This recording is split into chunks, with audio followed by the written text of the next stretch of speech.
SIR OTP এটা আবার কি? আমরা সবাই জানি যে এই মুহূর্তে পশ্চিমবঙ্গে এসআইআর শুরু হয়ে গেছে, আর এই সুযোগটা নিয়ে যত স্ক্যামার ছিল তারা কিন্তু অ্যাক্টিভ হয়ে গেছে। তারা কিভাবে স্ক্যাম করছে, আমরা যখন ওই ফর্মটা ফিল আপ করছি তখন ওখানে আমাদের ফোন নাম্বার দিয়ে দিচ্ছি, আর এই সুযোগটা নিয়ে তারা অনেকের কাছে ওটিপি সেন্ড করছে এবং তাদেরকে ফোন করে বলছে যে আপনার কাছে একটা ওটিপি গেছে, ওটিপিটা আমাকে দিন, কারণ আপনার ভোটার কার্ডে একটা প্রবলেম হয়েছে, ওটা ঠিক করতে হবে।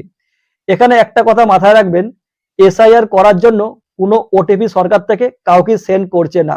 যদি আপনার কাছে এরকম কোনো ফোন এসে থাকে, তাকে আপনি একটা কথাই বলে দেবেন যে আমি আমার বিএলওর সাথে কথা বলে নেব, কিন্তু আপনাকে আমি ওটিপি দেব না। আপনি নিজে সাবধান হন এবং অপরকে সাবধান করুন। এই ভিডিওটা যদি আপনার একটু কাজে লেগে থাকে, ভিডিও লাইক করে শেয়ার করতে ভুলবেন না।